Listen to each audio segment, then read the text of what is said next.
Assalamu alaikum dear students. I hope you are all fine and doing great. Our today's topic of discussion is adrenal glands. ये बच्चे हम coordination की बात कर रहे थे। जब हम कोऑर्डिनेशन की बात कर रहे थे मैंने आपको दो चीजें बताई। एक मैंने कहा था नर्वस कोऑर्डिनेशन और दूसरा केमिकल कोऑर्डिनेशन। जब नर्वस कोऑर्डिनेशन की बात की थी मैंने न्यूरॉन्स की बात कर दी थी। देन हमने केमिकल कोऑर्डिनेशन की बात की जिसमें ग्लैंड्स की बात की थी और हार्मोन्स की बात की थी। So far we have discussed some glands. हमने अभी तक कुछ ग्लैंड्स की बात कर दी। हमने पिट्यूटरी ग्लैंड की बात कर ली है, हमने थायराइड ग्लैंड की बात कर ली है, पैराथायराइड ग्लैंड की बात कर ली है। क्लियर। अब नेक्स्ट हम बात करते हैं नेक्स्ट एक ग्लैंड जिसे हम एड्रिनल ग्लैंड कहते हैं। मैं कहता हूँ जब एड्रिनल ग्लैंड की बात करते हैं मैं कहता हूँ ये एक स्पेसिफिक ग्लैंड है जो किडनी के ऊपर मौजूद होता है। क्लियर। अगर हमारे दो किडनी है तो दो किडनी के ऊपर टू एड्रिनल ग्लैंड होगी। और ये देखें जो आपका किडनी का स्ट्रक्चर शो किया गया उसके ऊपर ये एड्रिनल ग्लैंड शो किया गया।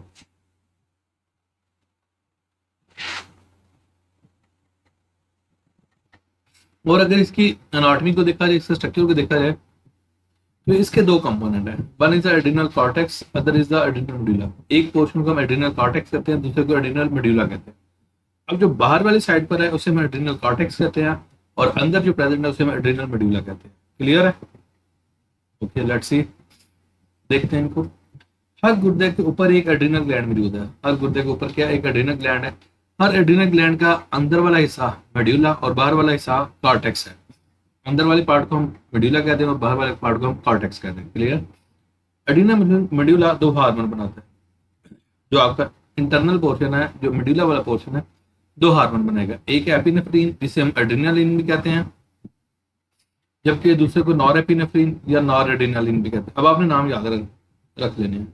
एपिनेफ्रिन भी कह सकते हैं या जिसे हम एड्रिनालिन भी कह सकते हैं, और दूसरा नॉर एपिनेफ्रिन या nor adrenaline. That is up to you, आप पे आप कौन सा नाम याद करना चाहते हैं। ये दोनों नाम यूज होते हैं।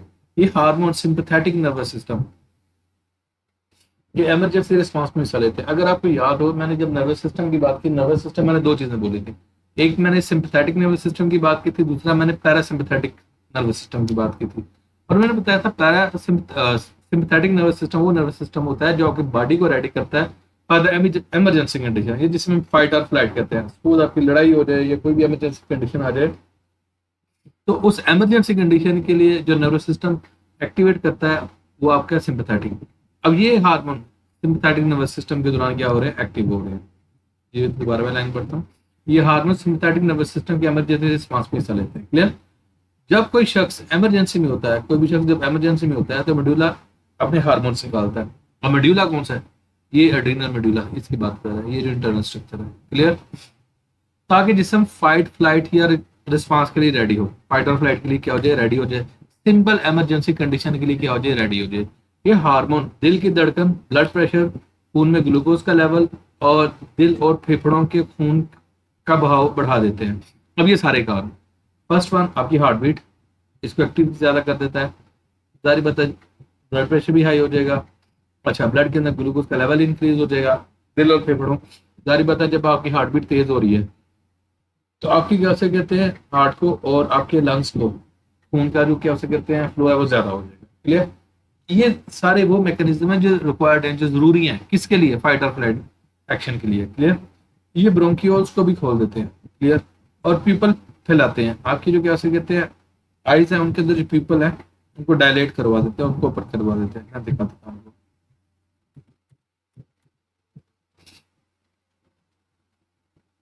ये स्ट्रक्चर।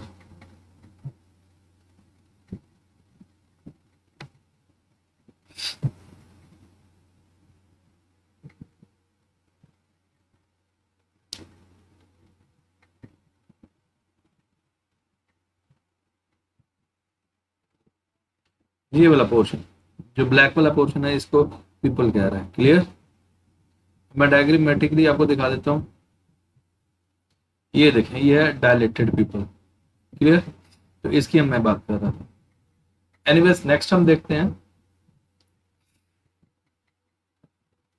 एड्रिनल कॉर्टेक्स से कार्टिसोल। अब वो बता रहे हैं ठीक है एड्रिनल मेडुला से तो ये हार्मोन रिलीज हो गए। आपका जो एड्रिनल कॉर्टेक्स है उससे क्या निकलता है, कहता है उससे कार्टिसोल और एल्डोस्टेरॉन हार्मोन निकलते हैं। क्वेश्चन है ये क्या करते हैं, कार्टिसोल हार्मोन प्रोटीन से ग्लूकोज बनने के अमल को तेज करता है, मीन प्रोटीन को ब्रेक करके ग्लूकोज बनाएगा। और एल्डोस्टेरॉन क्या करता है, गुर्दों में पानी को रोककर ब्लड प्रेशर और खून के हजम में इजाफा करता है। तो ये क्या हो सकते हैं, आपकी किडनी से लिंक्ड है। क्लियर। अब नेक्स्ट आपका, यहाँ तक तो हो गया आपका एड्रिनल ग्लैंड। नेक्स्ट जो है दैट इज अ पिंक्रियाज। ये बहुत इंपॉर्टेंट है, इसको याद ध्यान में रखिए। मैंने आपको बताया था जो पिंक्रियाज है डुअल फंक्शन करता है। ये डुअल फंक्शन से मुराद क्या है, ये एक्सोक्राइन भी काम करता है और एंडोक्राइन भी करता है। अब देखते हैं यहाँ पे एंडोक्राइन के तौर पे इसे लिया गया है। पिंक्रियाज के दो काम है, ये डाइजेस्ट सिस्टम का भी हिस्सा है क्योंकि ये पिंक्रियाटिक जूस निकालता है जो पिंक्रियाटिक डक्ट के थ्रू चला जाता है। ये डाइजेस्ट सिस्टम का भी हिस्सा है, जहाँ ये एक नाली वाले मीन डक्ट वाले यानी एक्सोक्राइन ग्लैंड का काम करता है। वही बात जो मैंने आपकी लास्ट वीडियोस में बताई हुई है, इस वीडियो में मैं ये बता रहा हूँ कि ये एक्सोक्राइन के तौर पे काम करता है। मैं उस डक्ट का नाम भी मेंशन कर रहा हूँ, पेंक्रियाटिक डक्ट। क्लियर। और जो आपका क्या से कहते हैं, जो जूस जाएगा, जो सिक्रेशन जाएगा, उसे पेंक्रियाटिक जूस कहते हैं। क्लियर। ओके। हम कहते हैं लेकिन पेंक्रियाज के अंदर खास सेल्स होते हैं, स्पेसिफिक पैचेस ऑफ सेल होता है जिसे हम आइलेट्स ऑफ लैंगरहैंस कहते हैं। ये साइंटिस्ट के नाम पे ये रख दिया गया था, इसलिए हम islets of Langerhans mean specific patch of cell होता है जिसे हम आइलेट्स ऑफ लैंगरहैंस कहेंगे। इन्हें 1869 में एक जर्मन तालिब इल्म पॉल लैंगरहैंस ने दरियाफ्त किया था। इस साइंटिस्ट ने क्या डिस्कवर किया था, ये सेल्स एंडोक्राइन का काम करते हैं और ये दो हार्मोन निकालते हैं। One is the insulin, other is the glucagon. दो हार्मोन निकलेंगे, एक इंसुलिन होगा, दूसरा क्या होगा, ग्लूकागॉन होगा। अच्छा, एक बात याद रखिए आप, ये दोनों हार्मोन एक दूसरे के एंटागोनिस्टिक होते हैं। अब एंटागोनिस्टिक से क्या मुराद है, अपोजिट काम करते हैं। एक ग्लूकोज के लेवल को डाउन करता है, दूसरा ग्लूकोज के लेवल को अप करता है। Keep this thing in your mind. ये हार्मोन खून में ग्लूकोज के लेवल को कंट्रोल करते हैं।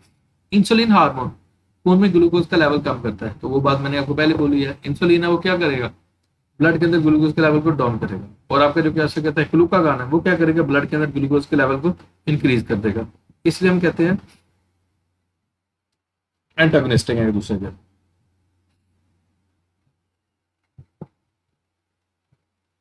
Okay next.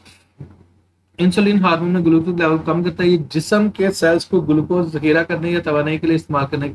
अब क्वेश्चन आता है कि ग्लूकोज के लेवल को कम कैसे करता है। या तो ये आपके सेल्स के अंदर ग्लूकोज को यूटिलाइज करवाएगा या फिर स्टोर करवा देगा। क्लियर। इसके बरअक्स मीन इसके उल्टे, इसके अपोजिट, ग्लूकागॉन खून में ग्लूकोज का लेवल बढ़ाता है। अब ग्लूकागॉन क्या करता है, ग्लूकोज के लेवल को अप कर देता है। ये जिगर को ग्लूकोज खून में डालने की तहरीक देता है। अब जारी बात है कहीं ना कहीं तो ग्लूकोज लेगा। अब याद रखिएगा आपके लीवर के अंदर जो ग्लूकोज है वो स्टोर होता है in the form of glycogen. Glycogen को ब्रेक करवाएगा और किस में कन्वर्ट करेगा, ग्लूकोज। ग्लूकोज कहाँ पे आ जाएगा, ब्लड के अंदर आएगा, ब्लड का लेवल इंक्रीज कर देगा। क्लियर। अब इससे रिलेटेड दो डिजीज हैं। ऐसे नॉर्मली तो हम एक ही कहते हैं, शुगर कहते हैं, लेकिन उसकी भी दो टाइप्स होती है। एक है डायबिटीज मेलाइटस 1 टाइप 1 जिसे हम कहते हैं, दूसरी है डायबिटीज मेलाइटस टाइप 2। अब क्या फर्क है, कैसे है, किस तरह, ये देखिएगा। इंसुलिन की कमी से बीमारी डायबिटीज यानी डायबिटीज मेलाइटस, इसका साइंटिफिक नेम या बायोलॉजिकल नेम डायबिटीज मेलाइटस है। इसको आमतौर पे जो नॉर्मल लैंग्वेज में हम शुगर कह देते हैं। क्लियर। ग्लूकोज हासिल नहीं कर पाते जिसकी वजह से खून में ग्लूकोज का इर्तिकाज बढ़ जाता है, ग्लूकोज की कंसंट्रेशन इंक्रीज कर जाती है। Type 1 diabetes mellitus. ओके। में पेंक्रियाज जरूरत के मुताबिक इंसुलिन नहीं बनाता है, जितनी उसकी रिक्वायरमेंट होती है वो इंसुलिन नहीं बना पा रहा होता। ऐसे मरीजों का इलाज रोजाना इंसुलिन के इंजेक्शन देकर किया जाता है। उनका क्या है, क्योंकि उनके अंदर इंसुलिन बन ही नहीं रही तो क्या होता है, उनको डेली इंसुलिन का इंजेक्शन लगता है टाइप 1 में। क्लियर। टाइप 2 में ऐसा नहीं है। अब टाइप 2 में क्या है, टाइप 2 डायबिटीज मेलाइटिस में इंसुलिन तो बनती है, इंसुलिन प्रोड्यूस हो रही है, बन रही है, लेकिन होता क्या है इस अच्छा लेकिन टारगेट सेल इस इंसुलिन पर रद्द अमल नहीं देते। जो आपके टारगेट सेल है वो इंसुलिन को रिस्पांस नहीं दे रहे होते। ठीक है। ग्लूकोज नहीं लेते, वो ग्लूकोज अंदर नहीं ले रहे होते।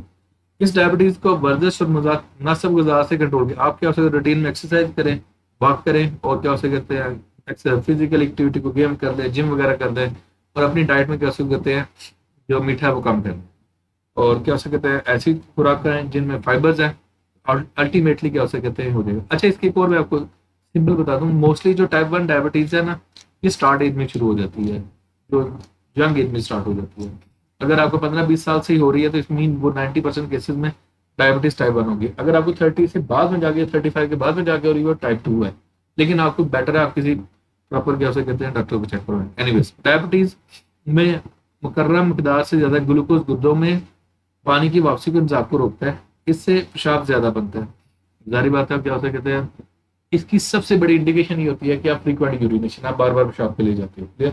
नतीजे में जिस्म के पानी में कमी हो जाती है, आपके बॉडी के अंदर पानी की डेफिशिएंसी आ जाती है और गुर्दों को नुकसान पहुंचता है। सबसे अच्छा 3 चीजें बहुत इंपॉर्टेंट है इसमें। एक तो आपकी क्या होती है, किडनी इफेक्ट होते हैं, आपकी आइज इफेक्ट होती है, आपकी मेमोरी इफेक्ट होती है। ये चीजें हैं जो डायरेक्टली से लिंक्ड है। आपकी हार्ट प्रॉब्लम भी आ जाती है, बहुत सारी डिजीज आ जाती है। ज्यादा ग्लूकोज से जिस्म में पानी और नमकियात के इर्तिकाज का तवाज़ुन भी बिगड़ सकता है। अच्छा, मरीज को वजन में कमी, स्टार्ट में वजन की कमी आती है, मसल्स की कमजोरी और थकावट या आपकी क्या होता है फटीग आपको फील होगी और आपकी मसल्स भी वीक हो जाएंगी। इसलिए आपको जो क्या हो कहते हैं एक्सरसाइज रेफर की जाती है। एनीवेज, ब्लड ग्लूकोज कंसंट्रेशन जिसे BGC भी कहते हैं, टेस्ट कहते हैं। इस टेस्ट में खून में ग्लूकोज की मिकदार मापी जाती है, मेजर की जाती है कि ब्लड के अंदर ग्लूकोज कितना है। इसे डायबिटीज की तशखीस के लिए इस्तेमाल किया जाता है। ओके, ग्लूकोज खून में ग्लूकोज की फास्टिंग यानी बगैर कुछ खाए, अगर आप खाना खाए हुए 8 से 10 घंटे हो गया ना, मीन जब आप रात को सो के उठे सुबह 8-10 घंटे बाद, उसे रैंडम कहते हैं। इसके अलावा रैंडमली जो 8 से 10 घंटे उसे फास्टिंग कहते हैं, और अगर आप किसी वक्त खाने के बाद चेक करते हैं उसे रैंडम कहते हैं। इसके अलावा रैंडमली यानी किसी वक्त, किसी भी वक्त और खाने के बाद में मापा जाता है। इसे BGC के कुछ नतीजे जहां दिए गए हैं, कंपैरिजन के लिए नीचे कुछ रिजल्ट्स दिए गए। अब देखते हैं क्या है, कैसे है, किस तरह। अच्छा, blood glucose 75 gram glucose cold drink पीने के 2 घंटे बाद। अगर आप क्या कोल्ड ड्रिंक पीते हो 75 ग्राम, तो आपका क्या होता है। अच्छा, अगर नॉर्मल शख्स है ना, तो उसका ब्लड ग्लूकोज क्या हो सकता है 100 मिलीग्राम/ml में 140 से नीचे होगा। ओके, नेक्स्ट है डायबिटीज से पहले। एक इसको डायबिटीज जो पहले कहा गया ना, इसके लिए एक इंग्लिश में टर्म कहते हैं प्री डायबिटिक या प्री डायबिटीज। मीन एक है नॉर्मल शख्स, अब दूसरा है बीमारी होने के जब चांसेस बढ़ जाते हैं। बीमारी होने से पहले की कंडीशन कहते हैं प्री डायबिटीज। अब उस कंडीशन में क्या होता है 140 से 200 तक होता है, और अगर आपको डायबिटीज हो गई है तो फिर कैसे कहते हैं 200 से अबव होगा डायबिटिक केस में। अच्छा, अगर आपकी क्या हो सकते हैं फास्टिंग शुगर है, आपको 8 से 10 घंटे हो गए हैं, क्लियर। हम कहते हैं जो नॉर्मल है 70 to 99 मिलीमीटर, ठीक है, 70 से 99 तक 100 आप कर लें। अच्छा, डायबिटीज से पहले जिसे प्री डायबिटिक में कह रहा हूँ, क्लियर, वो 100 से 125 तक है, और डायबिटीज है 120 से ज्यादा है, क्लियर। अगर 8 से 10 घंटे आपको खाना खाए हो गए हैं, तो अगर आपकी 70 से 100 के दरमियान आ रही है तो आप नॉर्मल है। अगर आपके आपसे कहते हैं 100 से लेकर 125 के दरमियान आ रही है, then you are pre diabetic. आपको डायबिटीज होने के चांसेस आपको हो जाएगी अगर आप कैसे एहतियात वगैरह नहीं करते। और अगर क्या हो सकते हैं इफ यू आर डायबिटिक, अगर आप डायबिटीज है तो फिर 126 से ज्यादा हो, क्लियर। क्लियर है बच्चे, मैंने आपको ज्यादा क्लियर कर दिया। If you have any sort of question then you can ask in the comment section. Thank you so much.